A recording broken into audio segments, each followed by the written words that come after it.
안녕하세요. 대한민국 최고의 강연 최강 1교시에서 강연을 맡은 예술 전문 작가 전원경입니다. 저는 세종사이버대학교 교양학부 교수로 예술과 역사, 사회, 인간 사이의 관계에 대해 강의하고 있습니다. 뛰어난 예술 작품이 어떻게 우리를 위로해 줄 수 있는가라는 문제에 대해 특히 관심을 갖고 탐구하고 있습니다. 오늘 제가 해드릴 이야기는 예술과 경제의 관계에 대한 것입니다. 예술가들은 돈과 관계없이 자신만의 성에서 고고하게 작품 활동을 하는 사람들일까요? 오늘 강의에서는 예술 작품을 창작하고 판매하는 과정에서 돈이라는 문제가 어떻게 작용하는지를 살펴보려고 합니다. 그래서 오늘 강연 주제는 어떤 미술 작품이 비싸게 팔리나 하는 것입니다.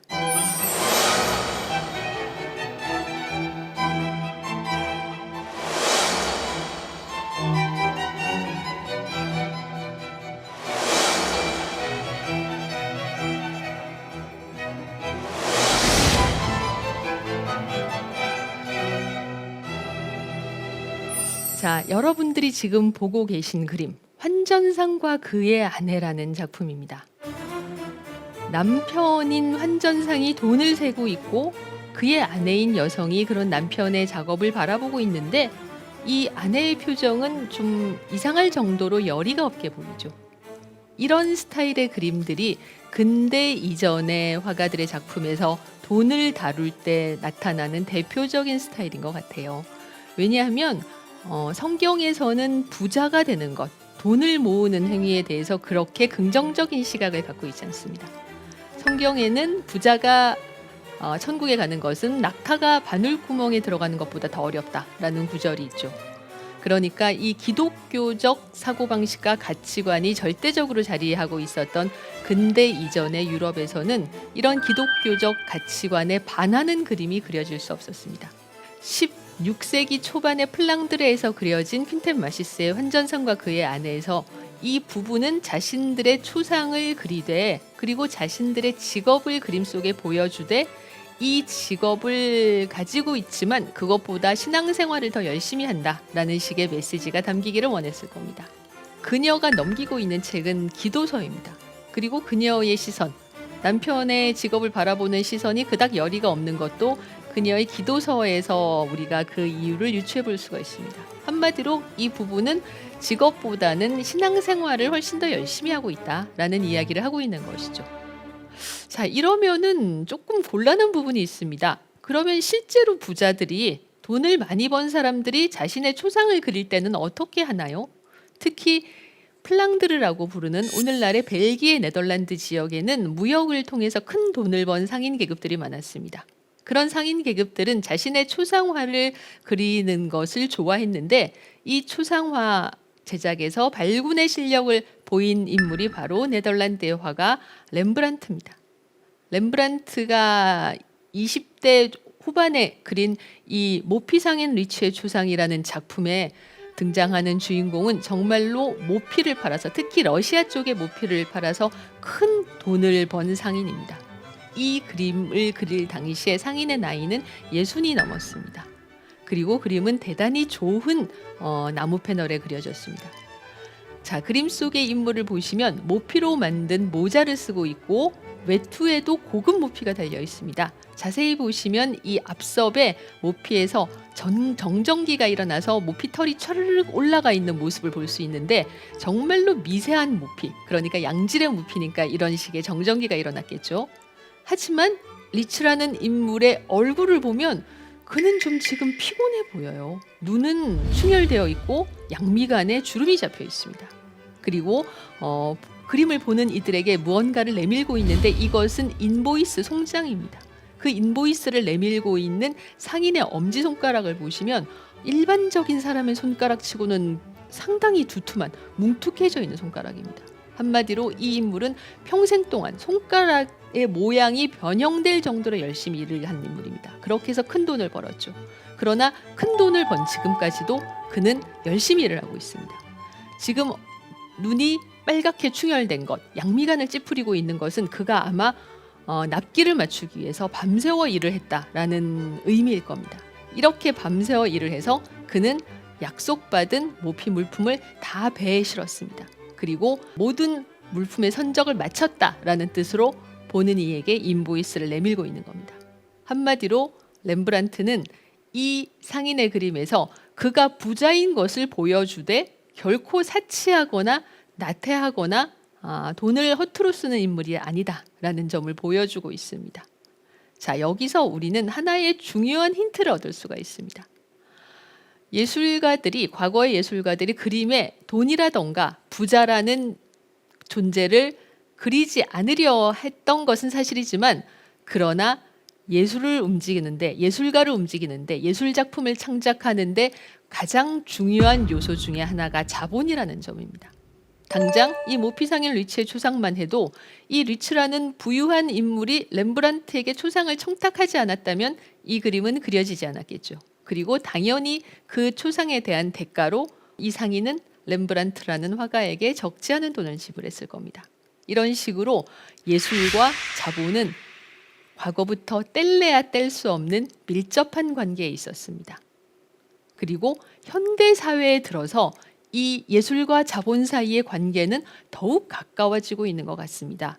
미술에 대해서 별로 관심이 없는 분들조차도 요즘 들어 미술 작품의 경매가 점점 더 활성화되고 있고, 그리고 유명한 화가의 작품들이 천문학적인 가격으로 경매에서 낙찰받는다는 이야기를 뉴스에서 가끔 들으신 기억이 나실 겁니다.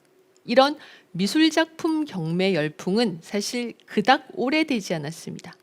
지금 보고 계시는 화면, 크리스티 런던에서 1987년에 빈센트 반 고흐의 해바라기가 낙찰되고 있는 장면입니다. 이 당시에 낙찰가가 4천만 달러, 우리 돈으로 500억 원이 좀 넘는 가격이었는데요. 이때부터 미술품 경매에 대한 열풍이 불기 시작합니다. 그 전까지는 최고 경매 낙찰가도 150억 원 정도밖에 되지 않았습니다. 그것보다 훨씬 더 비싼 가격으로 미술품이 경매에서 낙찰되기 시작한 겁니다. 이 해바라기가 세운 4천만 달러라는 경매 낙찰가는 같은 해에 같은 화가가 그린 붓꽃이라는 그림이 거의 6천만 달러에 가까운 5,890만 달러에 낙찰되면서 단단히 깨지게 됩니다. 이때부터 고흐 작품에 열풍이 불기 시작하는데요. 이 미술품 경매 열풍에 뛰어든 새로운 세력이 있습니다. 바로 재팬머니, 일본의 자본가들이었죠. 1990년에 있었던 고흐의 작품 닥터 가쉐의 초상 경매 사건은 아직도 미술 애호가들 사이에서 회자되는 화제의 이야기입니다. 고흐가 죽기 2달 전에 그린 이 닥터 가쉐의 초상이 1990년에 경매에서 8,250만 달러, 무려 1,000억 원이 넘는 가격으로 낙찰됐습니다. 이 작품을 산 인물은 일본의 제지회사 사장 사이토 료헤이였어요. 그리고 료헤이는 이 작품을 대중에게 공개하지 않고 자기 혼자서 사적으로 소장하고 있었습니다. 료헤이는 1997년에 세상을 떠났고 그가 운영하던 제지회사는 파산합니다. 그러면 이 그림이 당연히 다시 시장에 나와야 하는데 끝끝내 이 그림은 다시 시장에 나오지 않았습니다. 그래서 한간에는 료헤이가 유언으로 내가 죽을 때 이 그림을 가져가겠다라고 이야기를 했다는 그런 오싹한 소문이 돌기도 했어요. 왜냐하면 일본에서는 죽고 나면은 대부분의 경우 화장을 하지 않습니까? 만약 이 사이토 료헤이가 이 그림을 죽을 때 가져갔다라고 이야기했다면 이 그림은 혹시 료헤이와 함께 화장돼서 잿더미가 되지 않았을까요? 생각만 해도 너무 오싹한 그런 가설인데 다행히 그렇게 되지는 않았을 것 같습니다. 공개되지 않은 사실이지만 이 그림은 1997년에 료헤이의 사망과 함께 비공개 경매에 다시 붙여졌다고 합니다. 그러나 당시에 이 그림의 소유주도 세상을 떠나고 그의 제지회사가 파산 상태에 있었기 때문에 그림은 1990년 낙찰가보다 상당히 떨어진 가격으로 다시 경매에 붙여졌다고 하고 아마도 오스트리아의 사업가가 이 작품을 현재 소장하고 있는 것으로 추측되고 있습니다. 이 닥터 가쉐의 초상이 세운 8,250만 달러라는 경매가는 그로부터 14년 동안 깨지지 않다가 2004년에 피카소의 작품에 의해서 그 기록이 깨지게 됩니다. 현재 경매 시장에서는 일본의 자본은 많이 물러간 상태이지만 중국과 중동의 신흥 자본이 그 자리를 채우고 있어서 여전히 경매의 열기는 엄청나게 뜨겁습니다. 고흐를 비롯해서 피카소나 또 모딜리안이나 잭슨 폴록, 고갱, 뭉크 같이 우리가 그 이름만 들어도 알 수 있는 유명한 화가들의 작품이 경매에서 특히 인기가 있는데요. 예를 들면 지금 보고 계시는 모딜리아니의 누워있는 나무라는 작품은 2015년에 1억 7천만 달러, 우리 돈으로 2천억 원이 넘는 가격으로 낙찰됐습니다. 이 그림을 사들인 그 인물은 아마도 중국의 자본가로 추측됩니다. 공식 경매보다 놀랍게도 비공식 경매에서 그림의 낙찰가가 더 비싸죠. 예를 들면은 넌 언제 결혼해? 라는 이 고갱의 작품은 비공식 경매에서 3억 달러 전후의 가격으로 낙찰된 것으로 알려져 있습니다. 자, 이런 엄청난 가격, 무언가 우리가 그 단위를 들었을 때 그 돈의 양이 얼마인지, 과연 얼마의 가치인지 알 수 없을 정도로 엄청난 가격으로 미술품들이 낙찰되고 있는데, 그런 미술품 가격 경쟁에서 가장 센세이셔널했던 사건이 바로 2017년에 터졌습니다. 다빈치의 세상의 구원자 예수라는 작품이 무려 4억 5천만 달러에 낙찰이 됐습니다. 우리 돈으로는 거의 6천억 원에 가까운 그런 천문학적인 금액으로 낙찰이 됐는데, 이 그림은 2013년에 처음으로 경매되었을 때 1억 2,700만 달러에 낙찰이 됐던 인물입니다. 그런데 4년 사이에 4배 이상 가격이 상승한 거예요. 그림을 산 사람은 우리도 그 이름을 익히 알고 있는 사우디의 빈살만 왕세자입니다. 이 그림을 2013년에 1억 2천만 달러에 사들였다가 2017년에 다시 경매에 붙인 인물은 러시아의 재벌 리볼로 블레프입니다. 리볼로 블레프가 이 그림을 살 때 우리 돈으로 1,600억 원 정도의 돈을 내고 이 그림을 샀을 때까지만 해도 이 그림에 대해서는 이야기가 상당히 많았습니다. 일단 이 그림이 정말 다빈치의 그림인가? 라는 부분에 대해서 사람들이 잘 확신하지 못하고 있는 상태였어요. 다빈치는 평생 동안 완성한 그림이 18점밖에 되지 않습니다. 그는 너무나도 바쁜 무기를 제조하고 지도를 그리고 인체를 해부하느라고 그리고 연극을 제작하고 음악을 작곡하느라고 너무 바쁜 인물이었기 때문에 그림을 그리는데 쓸 수 있는 시간이 얼마 되지 않았고, 그나마 한 점의 그림을 그리는데 3, 4년 이상 시간에 걸렸던 너무나도 오랫동안 그림을 그리는 화가였습니다. 그래서 그가 남긴 완성작은 18점밖에 되지 않는데 2011년에 런던 내셔널 갤러리에서 열린 레오나르도 밀라노의 궁정화가라는 다빈치 특별전에서 이 그림이 센세이셔널하게 나타났습니다. 그때까지 공개되지 않았던, 감추어졌던 다빈치의 작품이다 라고 내셔널 갤러리 측은 발표했고, 전시가 개막되기 전에 전시회의 모든 티켓이 다 팔렸습니다. 그러면 이 그림은 왜 다빈치의 그림인데 지금까지 공개되지 않았을까요? 그리고 이 그림은 정말 다빈치의 그림이 맞을까요? 자, 이 그림의 어떤 진위는 일단 2005년에 2명의 미국 달러가 영국에서 이 그림을 $10,000에 사들였습니다. 그리고 이 그림을 5년에 걸쳐서 복원하면서 많은 전문가들의 자문을 들어서 과연 이 그림이 정말 다빈치의 그림일 가능성이 있는가부터 되짚어 나가기 시작합니다. 그리고 놀랍게도 정말로 많은 전문가들이 이 작품이 다빈치의 그림일 가능성이 대단히 높다라고 이야기했습니다. 그런 전문가들의 판단의 근거는 일단 이 그림에서 다빈치가 좋아하는 스타일의 곱슬곱슬한 머리카락이 그려져 있고, 그리고 윤곽선을 여러 번 얇게 덧발라서 그 윤곽선이 사라지는 스푸마토 기법이 사용되었고, 다빈치가 사용하던 물감과 특히 다빈치가 좋아하던 호두나무 패널의 그림이 그려져 있다. 같은 부분이 전문가들이 이 작품을 다빈치의 작품이다라고 판단한 중요한 증거들입니다. 예를 들면 다빈치 만년에 그린 이 세례 요한이라는 작품에서도 곱슬곱슬한 머리카락이 등장하고 있고, 윤곽선은 부드럽게 사라지고 있고, 그리고 이 세례 요한에서도 요한의 얼굴은 희미하게 그려진 반면 손은 대단히 날카롭고 선명하게 그려져 있는데, 예수 세계의 구원자라는 이 작품도 마찬가지죠. 예수의 얼굴은 희미하게 그려져 있지만 손은 대단히 선명하게 그려져 있습니다. 그리고 이 그림에 대해서는 기록도 남아 있어요. 다빈치가 프랑스에서 사망한 후에 다빈치의 동성 애인인 살라이가 성부의 모습을 한 예수라는 작품이 다빈치가 남긴 작품 중에 있다라는 기록을 남겼습니다. 작품은 계속 프랑스에 남아 있다가 프랑스의 헨리에타 마리아 공주가 영국 왕 찰스 1세에게 시집을 갈 때 이 그림을 혼수품으로 가져갔다는 기록이 있습니다. 그 후에 작품은 계속 영국 왕실에 있다가 영국의 찰스 2세가 이 그림을 버킹엄 공작에게 넘기게 되고 버킹엄 공작이 이 그림을 판 후로 그림의 행방은 묘연해졌습니다. 만약 영국 왕실이 이 그림을 계속 가지고 있었다면 영국 왕실은 다빈치의 그림을 가질 수 있는 그런 기회가 있었는데 안타깝게도 그 기회를 놓친 셈이죠. 아무튼 이 그림의 천문학적인 가격 4억 5천만 달러라는 이 천문학적인 가격이 정말 놀랍지만 이 그림이 정말로 다빈치의 진본이라면 그 가격은 그닥 놀라운 것이 아닙니다. 왜냐하면 우리가 누구나 알고 있는 다빈치의 유명한 그림 모나리자의 2019년 보험 감정가가 6억 6천만 달러입니다. 우리 돈으로 따지면 8천억 원이 넘죠.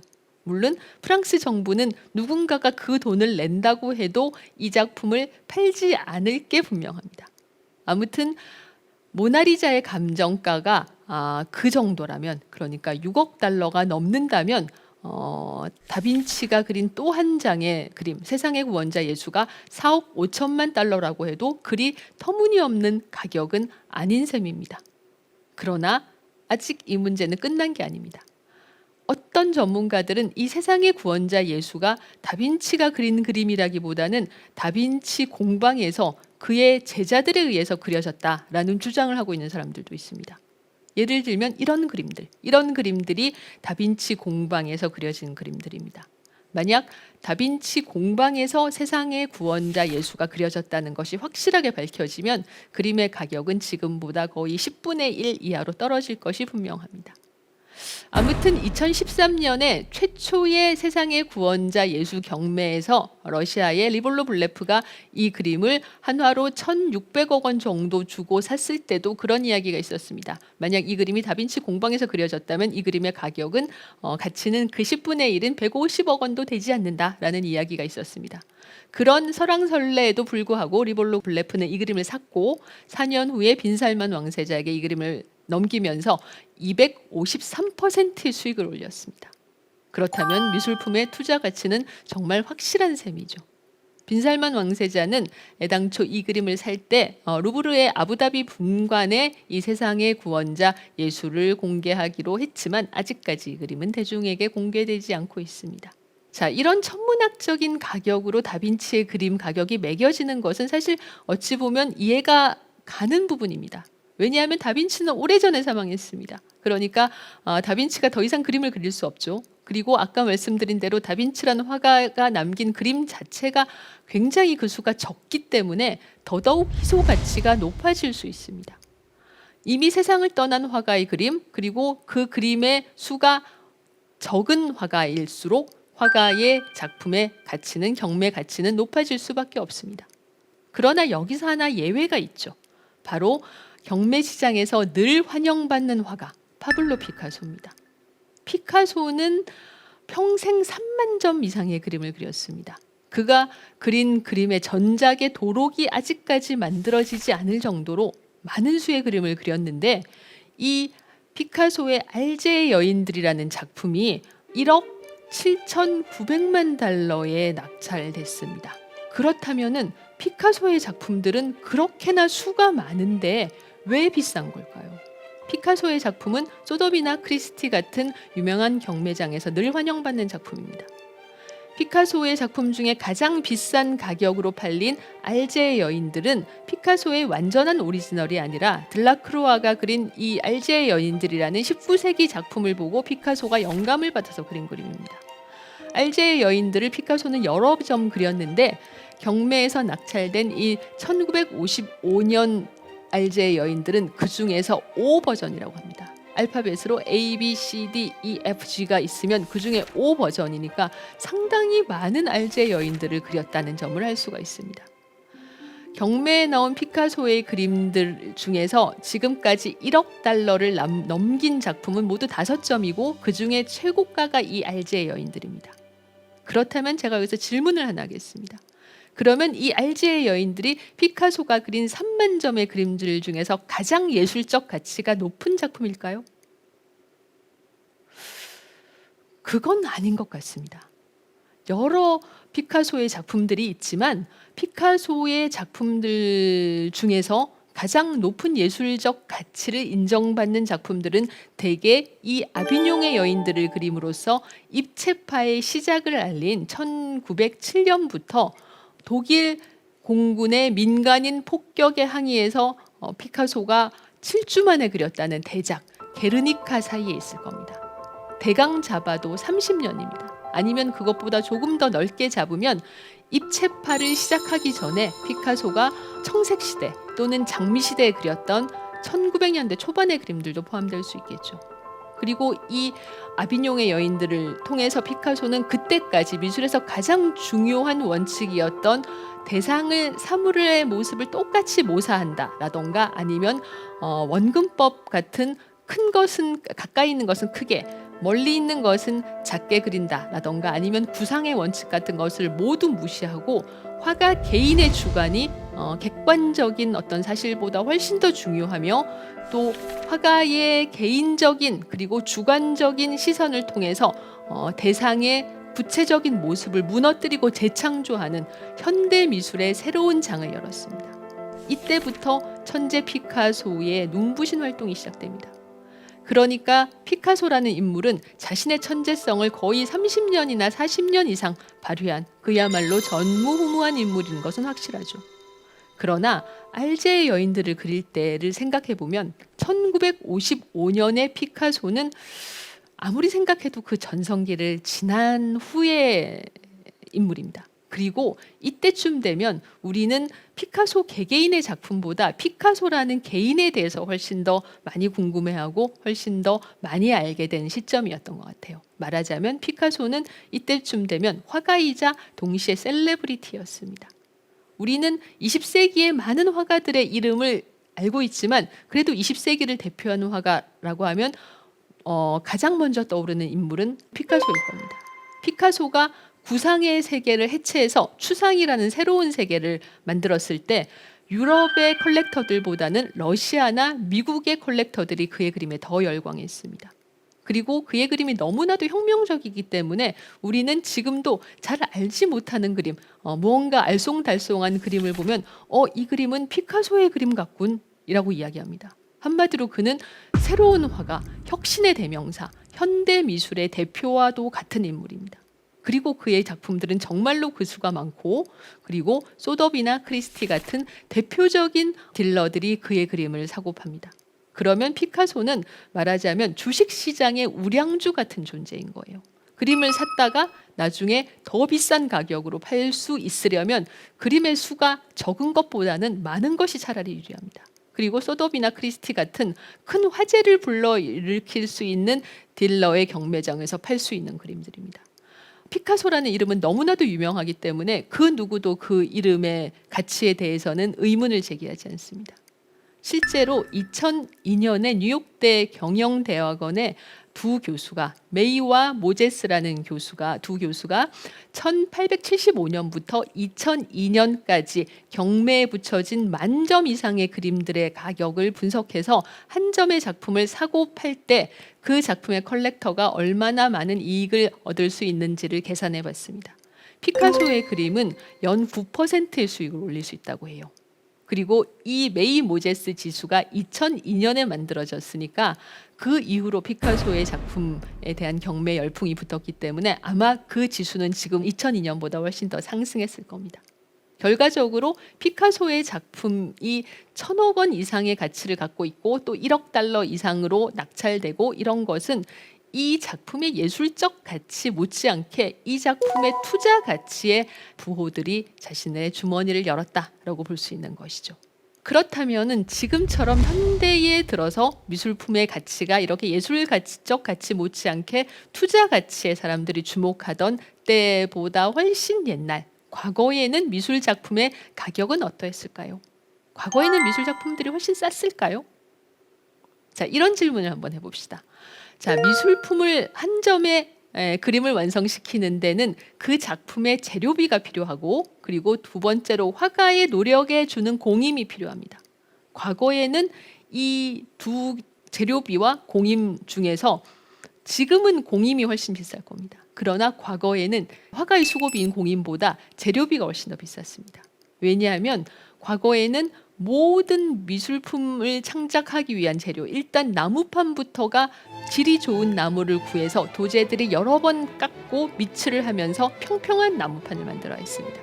그리고 물감도 없죠. 우리가 알고 있는 튜브에 들어있는 물감, 이런 것들은 과거에는 상상할 수도 없었습니다.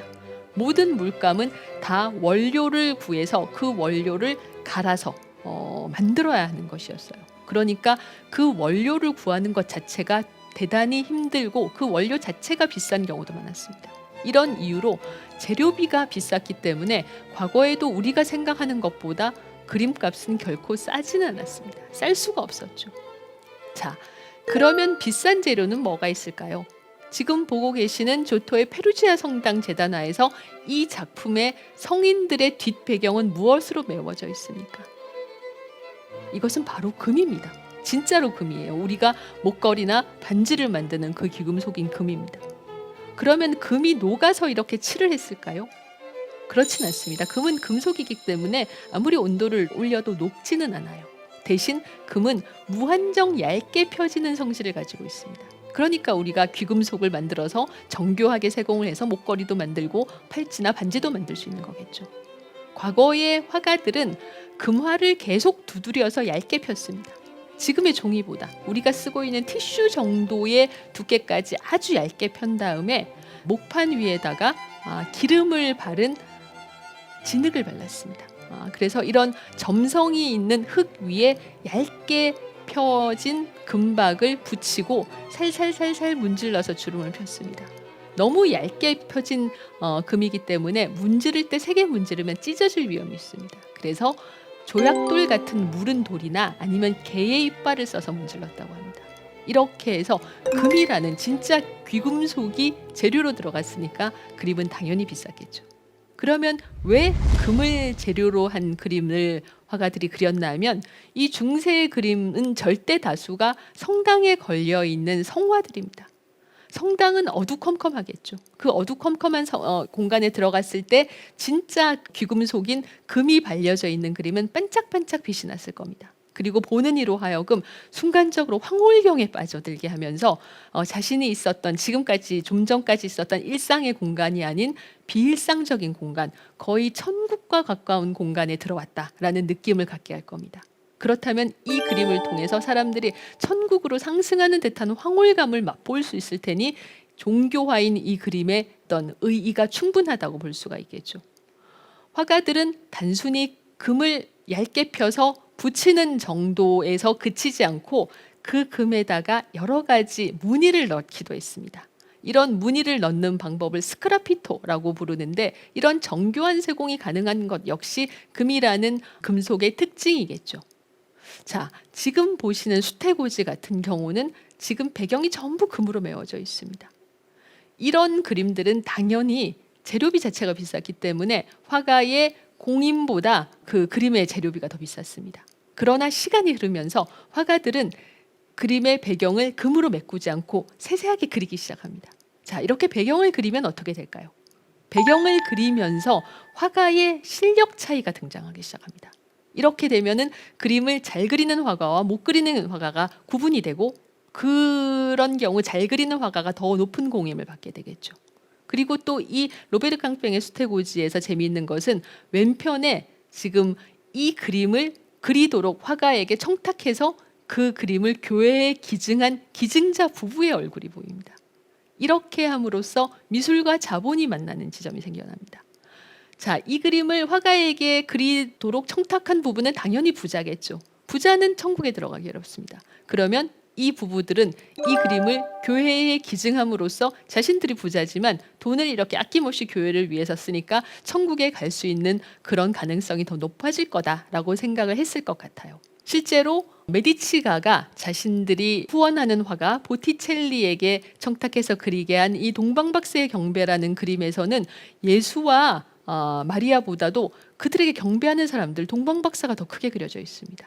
이건 왜 그런가 하면 지금 막 예수의 발을 만지고 있는 인물, 이 바로 메디치가의 코시모 데 메디치, 그 아래에 무릎을 꿇고 있는 붉은 망토를 입은 인물이 코시모의 아들인 피에로 데 메디치, 그리고 그 왼편에 서 있는 두 명의 남자가 피에로 데 메디치의 아들 로렌초와 줄리아노이기 때문입니다. 말하자면 이 그림은 산타마리아 로벨라 성당에 걸려 있었는데, 이 산타마리아 로벨라 성당에 온 대부분의 피렌체 사람들은 이 그림에서 메디치가의 얼굴을 알아봤을 거예요. 그리고 메디치가가 이렇게 아낌없이 작품을 피렌체를 위해서 기증하고 있으니 그들이 피렌체를 경영할 자격이 있는 그런 가문이다라고 생각을 했을 겁니다.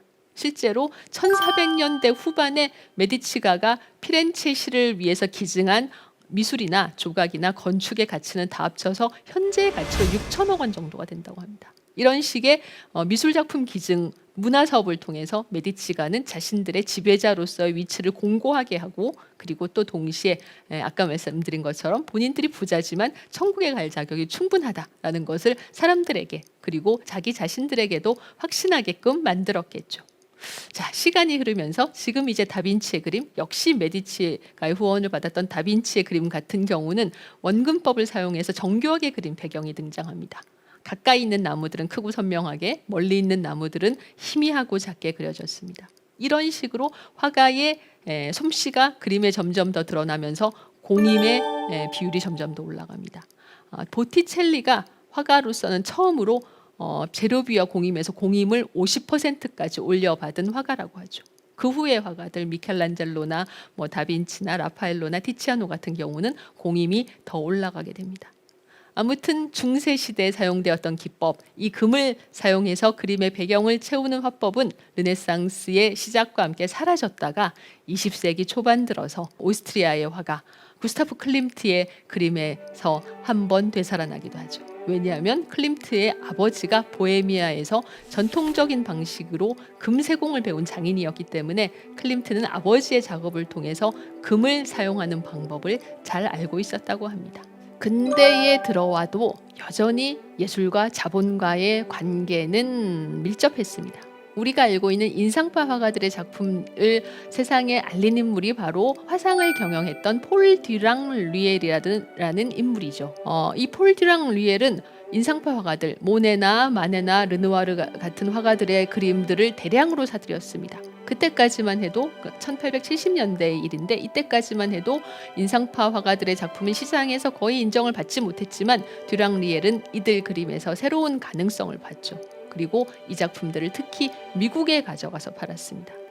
유럽에서는 아직까지 인상파를 인정하지 않았는데 미국 뉴욕에서 그들의 작품을 전시했을 때 미국의 부호들은 이 인상파의 그림을 보고 웃지 않았다. 대신 그들은 이 그림을 샀다라고 듀랑 류엘은 훗날 회고하기도 했습니다. 이런 듀랑 류엘 같은 사람들 말고도 투자 가치를 보고 인상파의 작품을 사들인 인물들이 있습니다. 바리톤 가수였던 장 바티스트 포르는 1873년에 마네의 작품을 60점 이상 샀습니다. 그리고 그 어느 정도 시간이 흐른 후에 상당한 돈을 남기고 되팔았습니다. 한마디로 이 포르는 인상파 화가들의 작품에서 어떤 상업적인 가치를 발견한 몇 되지 않는 인물이었던 거죠. 그러나 반골 기질이 가득했던 마네는 자신의 은인임에도 불구하고 무대에 선 장 바티스트 포르의 모습을 이렇게 우스꽝스러운 모습으로 그렸습니다. 포르는 당연히 항의했죠. 아니, 내 모습이 이 정도밖에 안 된단 말이야? 라고 항의를 했더니 마네는 그게 어떻단 말이요? 당신을 실제보다 더 멋진 모습으로 그려줬는데 뭐가 잘못됐소? 라고 이야기를 했다고 합니다. 미켈란젤로 못지않은 그런 기계가 넘치는 인물이 마네가 아니었나 생각합니다. 특히 인상파 화가들 중에서 작품 가격에 예민했던 사람은 클로드 모네입니다. 모네는 긴 무명 생활을 거쳤고 그 무명 생활 내내 경제적인 곤란에서 헤어나오지 못한 데다가 1879년에는 아내인 까미우가 두 어린 아들을 남기고 32이라는 젊은 나이로 사망했는데 너무나도 돈이 없었기 때문에 아내가 사망할 때까지 제대로 병원에 데려가지도 못했어요. 그것이 모네의 가슴에 끝끝내 한으로 남았습니다. 그리고 까미우가 죽은 후에 모네는 자신의 후원자의 아내인 알리스 오슈데와 살림을 합치게 되는데, 이때 모네에게는 2명의 아이가, 그리고 알리스 오슈데에게는 무려 6명의 아이가 있었습니다. 당시만 해도 여성이 직업을 갖는다는 것을 상상하기 어려운 시절이었기 때문에 모네는 삽시간에 8명의 아이를 부양해야 하는 상황이 되었습니다. 그리고 또 1880년대 말에 어느 정도 이름이 알려지면서 모네는 파리 인근의 지베르니라는 마을에 자신의 집을 사서 정착하게 되죠. 이 지베르니의 모네의 집은 지금도 모네 기념관이 되어 있고, 정원이 이렇게 크게 넓고 정원에는 연못도 있습니다. 당연히 땅값도 그렇게 싸지 않았을 테고, 또 집값도 어느 정도는 됐을 겁니다. 여기에 대해서 잔금도 지불해야 되는데 스라에는 8명의 아이가 있습니다. 그러려면 많은 그림을 그려서 빨리 파는 수밖에 없는 상황이었는데, 이때 모네가 생각해낸 것이 바로 연작입니다. 하나의 주제를 여러 각도와 여러 계절과 여러 시간에 따라서 다르게 다양하게 그리는 겁니다. 원래 모네는 1877년 3회 인상파 전시회에 생라자르 역을 그린 7점 또는 8점의 연작을 출품한 적이 있습니다. 이것이 이제 생라자르 역 연작인데, 이때까지만 해도 모네가 연작의 가능성에 대해서 깊게 생각했던 것은 아닙니다. 다만 모네는 기차가 들어오면서 그 육중한 기차의 모습과 시시각각 달라지는 증기의 모습을 그리려면 한 장의 그림 갖고는 안 되겠다라고 생각을 했던 것 같아요.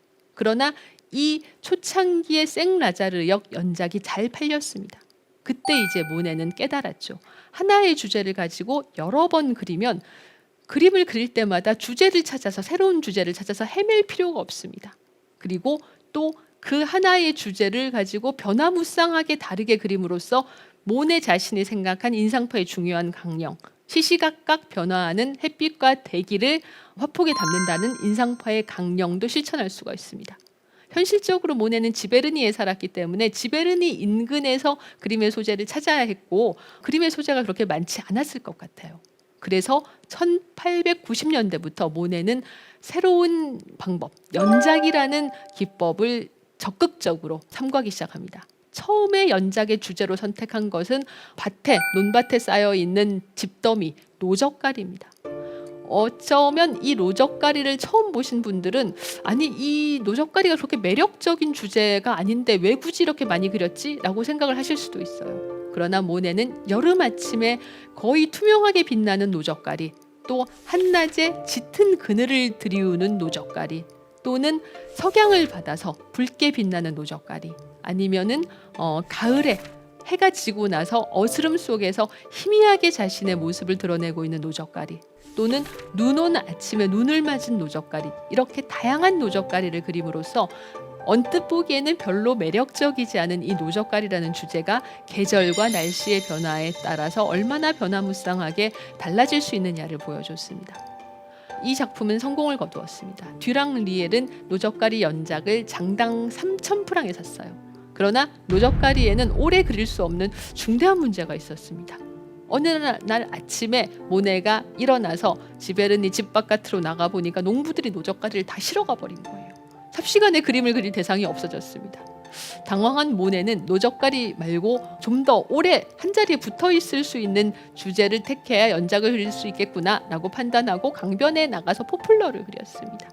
이 포플러는 나무가 움직이지 않으니까 당연히 오래 있을 수 있을 거라고 생각했지만, 모네의 생각과는 또 달랐습니다. 어느 날 강변의 목재업자들이 포플러를 다 베어가 버린 거예요.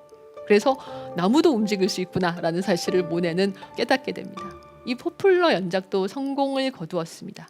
듀랑 리엘은 장당 4,000프랑의 이 포플러 연작을 샀습니다.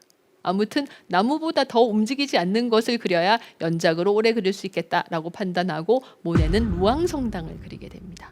모네의 작품들 중에 이렇게 건축물이 그림의 대상이 된 경우는 별로 많지 않은데, 이 루앙성당을 그리겠다고 결심을 한 것은 아마도 포플러 나무가 베어지고 나서 모네가 좀 심적 타격을 입었던 것 같아요.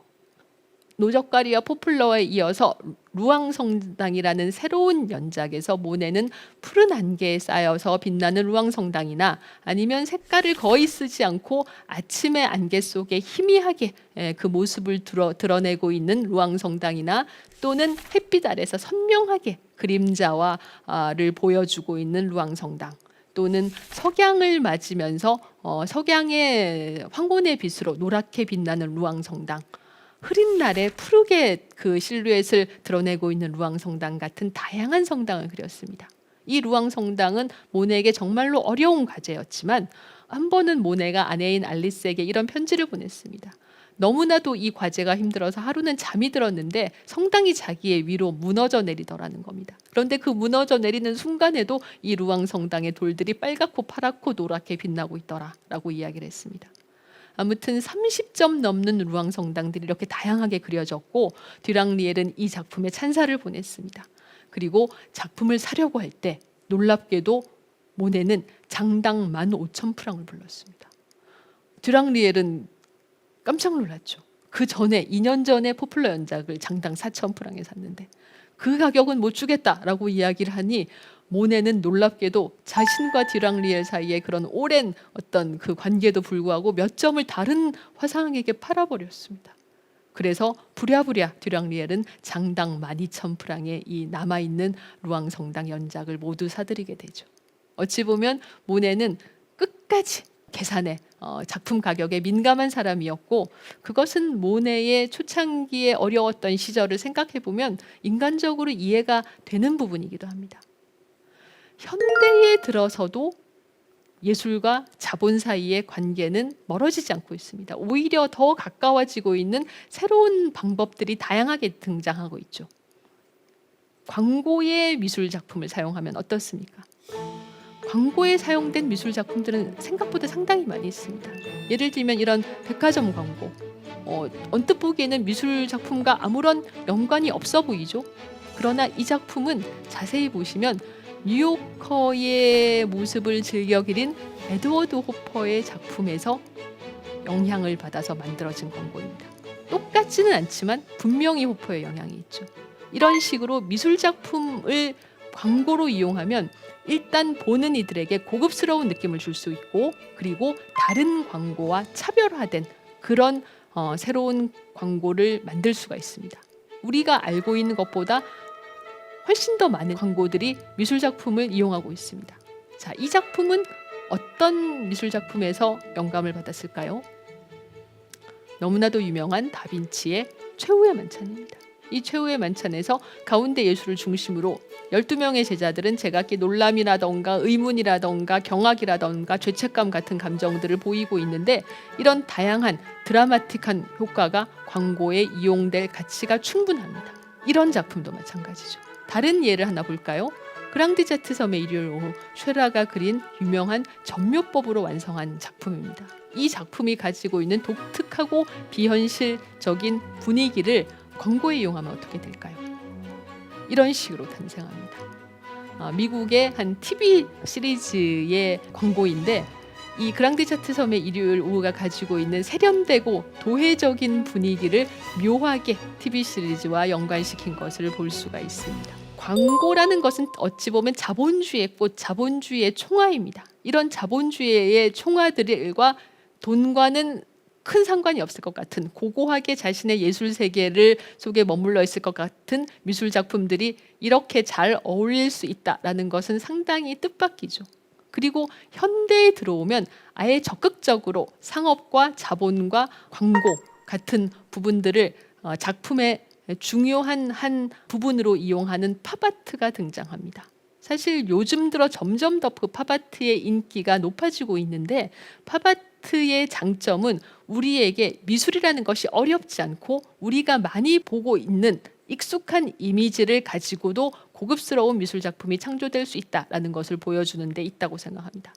우리가 팝아트라고 하면 흔히 앤디 워홀을 먼저 떠올리는데, 이 팝아트는 뜻밖에도 미국이 아니라 영국에서 태어났습니다. 영국의 화가인 리처드 해밀턴이 그린 무엇이 현대의 가정을 매력적으로 만드는가라는 1950년대 작품이 최초의 팝아트 작품입니다. 여기서 화가는 육체미를 자랑하고 있는 그런 남성 광고 모델을 가운데에 세워놓고 여러 가지 상업적인 작품들, 소파라던가 축음기라던가 테이블이라던가 TV 같은 광고 이미지를 다 잘라서 그림에 붙였습니다. 그리고 이 남자가 들고 있는 교통표지판에 팝이라고 쓰여 있죠. 이것 때문에 팝아트라는 제목이 붙은 겁니다. 팝아트 작품들 중에서 특히 유명한 것들은 예를 들어서 이런 만화의 이미지를 이용한 리히텐슈타인의 작품이나 아니면 마릴린 먼로를 그린 앤디 워홀의 작품들이죠. 이런 작품들에서 화가들이 영화배우나 아니면 만화 같은 대중적인 어찌 보면 고급 문화보다는 하위 문화인 이런 개념들을 비웃고 비판하기 위해서 이런 장르들을 끌어들인 게 아닙니다. 오히려 이들은 영화배우, 만화 같은 상업적인 이미지를 고급한 미술관에 걸게 함으로써 그때까지 미술이 가지고 있었던 대중과 먼 이미지, 고고한 이미지 등을 비판하고 있어요. 지금 리히텐슈타인이 그린 이 만화에서 물에 빠진 여자가 나는 죽어도 누구에게는 도와주지 않을 거야. 차라리 물에 빠지고 말 거야 라고 소리치고 있는데 사실 이 말풍선의 말은 아무런 의미가 없습니다. 이런 말풍선의 말과 만화 자체를 그림에 끌고 옴으로써 리히텐슈타인은 미술관의 엄숙한 분위기를 풍자하고 우리가 이제 조금 더 본격적으로 현대의 예술은 대중에게 더 가까이 다가갈 준비가 되어 있다라는 사인을 보내고 있는 겁니다. 이번 강연에서는 예술작품이 팔리는 메커니즘, 예술작품과 그 가치에 대해서 살펴봤습니다. 예술과 자본은 사실 뗄래야 뗄 수 없는 아주 밀접한 관계입니다. 뛰어난 작품이 창작되는 과정에서 자본은 꼭 필요한 요소입니다. 그런가 하면 최근 들어 점점 더 관심을 모으고 있는 미술품 경매 시장에서는 작품의 예술적 가치 못지않게 투자 가치도 중요한 부분을 차지하고 있습니다.